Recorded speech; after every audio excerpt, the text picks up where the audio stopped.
And joining me now, Republican Senator from Arkansas, Tom Cotton. Senator Cotton, welcome back to Meet the Press. Good morning, Peter. Do you accept the jury's verdict that Donald Trump is guilty of these 34 felonies? No, Peter, I disagree with the jury's verdict here. A jury can only act within the constraints that a judge puts on it. And this case was rigged from the very beginning. You had Alvin Bragg, who campaigned on getting Donald Trump. You had the judge, who is a literal Biden donor, and at every turn he ruled in favor of the prosecution. But as Donald Trump said, the real verdict is going to come on Election Day, and it's going to come from the American people, and it's going to be based on things like they can't pay for their rent and put food on the table for their kids. The border is chaos. We've got war all around the world.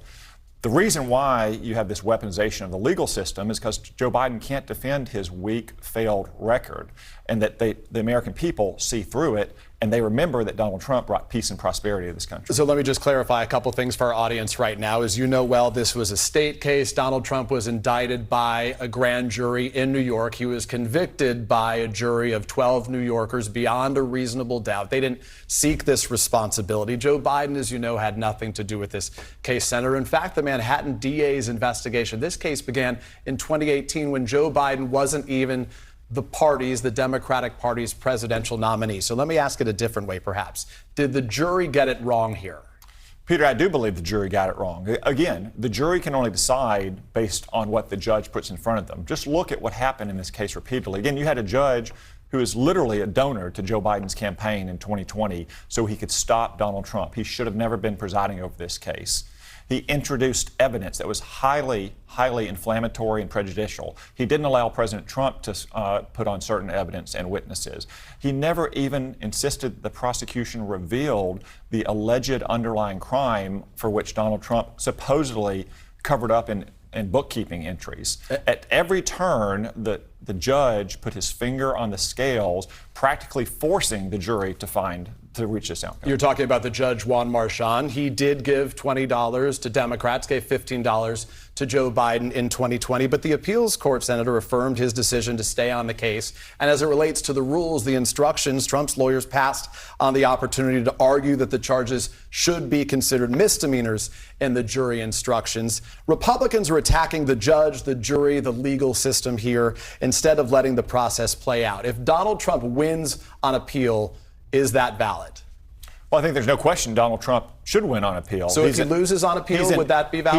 He's an innocent man who did nothing wrong. This judge, again, violated New York rules by giving money to Joe Biden in 2020 specifically to stop Donald Trump. I hope that the Court of Appeals in New York actually applies the law in an even-handed way, as opposed to do what this judge did, what Joe Biden's Department of Justice has done, which is bending the rules at every turn solely to stop Donald Trump. The only thing Donald Trump is guilty of is being a threat to Joe Biden's reelection. And when you talk about what Joe Biden's Department of Justice has done, Joe Biden's Department of Justice is also right now prosecuting cases against Democrats. Robert Menendez, the Democrat of New Jersey, Henry Cuellar, the Democratic representative from Texas, and Hunter Biden. The case against Hunter Biden on those gun charges begins tomorrow. Let me ask you about what we've heard from former President Trump. At the first official event of this re-election campaign, Donald Trump proclaimed, "I am your retribution." He talks about seeking revenge against his political enemies and says he will appoint a special prosecutor to, in his words, go after Joe Biden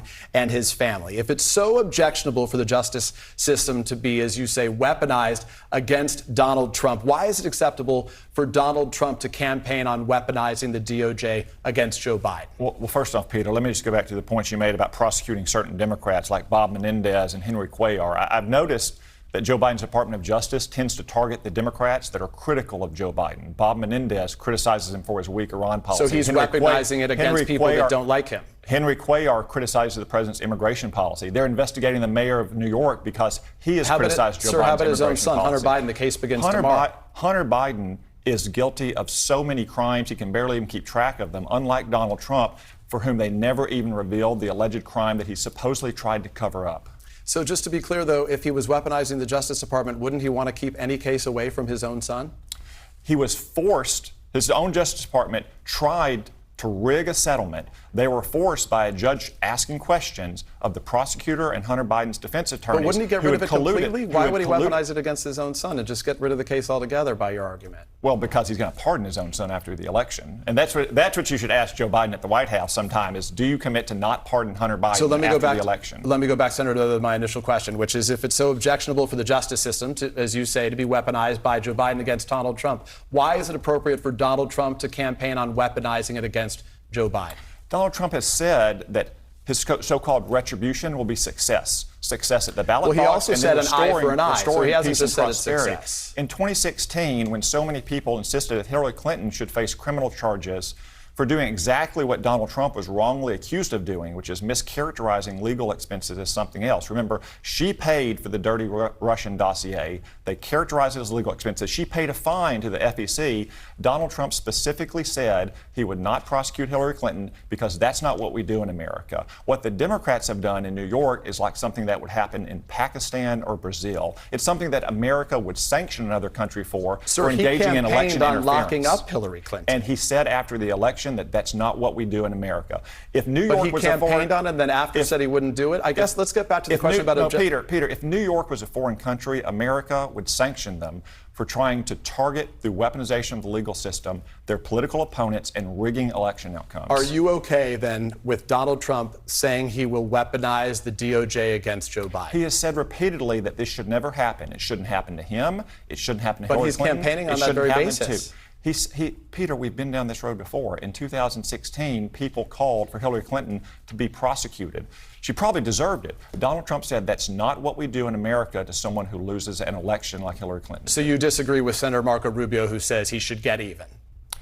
Donald Trump has said, as recently as last month, that his retribution will be success. Success at the election and then restoring the peace and prosperity that he brought to America for 4 years that Joe Biden has destroyed. Since Thursday's verdict, there has been a spike in violent rhetoric online directed toward the jurors in particular, including calls to publish their addresses, physical attacks. Will you condemn those threats?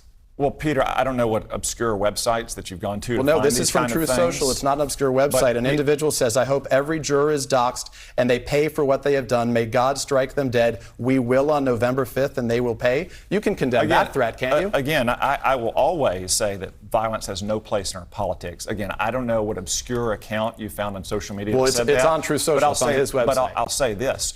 Where's the justice when you had Democratic street militias marching outside the homes of Supreme Court justices, carrying flex cuffs and hooligan tools so they could break into the home of justices and try to assassinate them? Exactly one person has been charged when every single person who were trying to intimidate those justices violated federal law. Why isn't the Department of Justice using the same techniques on those Democratic street militias that they're using for every grandma who wore a red MAGA hat within a country mile of the Capitol? So we could agree that those threats should be condemned on all sides, correct? Let me ask you about your certification of the 2020 election. You did certify the 2020 election results after Donald Trump lost. Will you commit to certifying the 2024 election results no matter who wins? Well, Peter, I don't think Congress has the constitutional authority to reject electors that have been certified by a state. I will accept the results of the election and certify them if it's a fair and a free election. Who gets to decide if it's fair? Well, ultimately, it is up to both.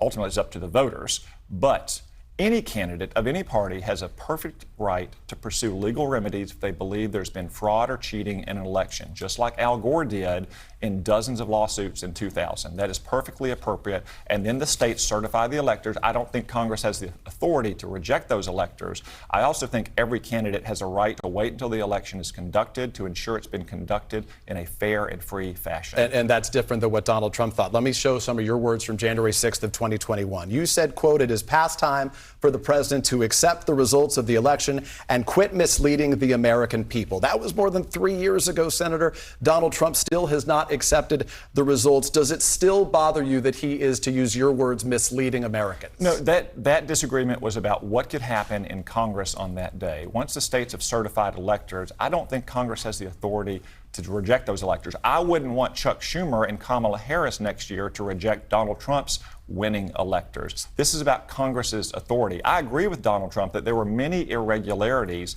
in the election, including Democratic cities and states changing their rules and practices in the weeks leading up to the election, or for that matter, networks like yours trying to suppress the Hunter Biden laptop because 51 Democratic intelligence operatives colluding with the Biden campaign put out a letter saying that. To be clear, I'm talking about your words here, so I just want to get to the heart of it. What did you mean when you said that he was misleading Americans? Look, we had a disagreement about what could happen that day. I don't think Congress has the constitutional authority to reject electors, and as a practical matter, it was never going to happen. What was because he misleading the American people about, though? That any vote we took that day was going to make a difference about certifying those electors. I don't think Congress has the constitutional authority. Is he still misleading the American people? And I don't think Nancy Pelosi's House was ever going to do that. Is he still misleading the American people? Look, he has said that the election had many irregularities and there was fraud and cheating on the way up to it. I believe that as well. We had a disagreement about what could happen on that vote on that day. It's not going to matter next year, in my opinion, because he's going to win in such a huge landslide with more than 300 electoral votes that there won't be any dispute at all. Another place you had a disagreement on that day, January 6th, you called the people who attacked the Capitol insurrectionists and said, quote, they should face the full extent of federal law. What message is Donald Trump sending by promising to pardon these people in a second term? Well, Peter, I use the same term to describe the BLM rioters and the Antifa rioters from the previous summer. I've long said that anyone on January 6th who attacked a law enforcement officer or damaged public property should face legal consequences. But Donald Trump's not making that distinction, though. So should he pardon those individuals as well? He absolutely has. There are no, hundreds. he hasn't, yes, sir. He has Peter. not. There are hundreds, Peter. There are hundreds of people who were at the Capitol or even outside the Capitol that day who did not attack a law enforcement officer, who did not damage public property, who are facing more time in jail than the crimes for which they are charged, many of whom are about to have their convictions erased by the Supreme Court. To be clear, though, compare the techniques the Department of Justice used to pursue the BLM rioters or these Democratic street militias outside the Supreme Court. Let me get back to the question, though. You disagree with the president on this. The president to Time magazine in the last several weeks said that he would consider pardoning all of them. You would disagree with that, Well, there's correct? a difference between saying he would and saying he would consider it. I think should he pardon all of them by your standard of what's appropriate? Peter, he should evaluate each case on the merits, including the four who were convicted of seditious conspiracy, which is what he did when he was president the first time. And anyone who is charged with silly misdemeanors about parading on public grounds without a permit, who did not attack a law enforcement officer, who did not damage public property, their pardon should be considered. In many cases, I would say it should be granted because many of them, frankly, are about to have their convictions or their charges erased by the Supreme Court in just a few weeks. To be clear, you're making a distinction that Donald Trump has not publicly made. Let me talk about your future. You are reportedly on Donald Trump's short list of possible running mates. Would you accept if Donald Trump asked you? Well, Peter, Donald Trump is going to make this choice. I suspect only he knows who's on his short list. Has he spoken to you about this? I have not talked to the president or his campaign about his vice presidential selection or any position in his administration. Would you accept it if offered? Peter, any great patriot, if offered a chance to serve our country by the president, would have to consider it seriously. But what I'm focused on, like the president, is making sure that we win this election in November, and I want to help him govern successfully to restore the peace and prosperity that he brought to America for 4 years that Joe Biden has destroyed. Senator Cotton, we appreciate your time and your perspective. Thanks for joining us on Meet the Press. Thank you, Peter.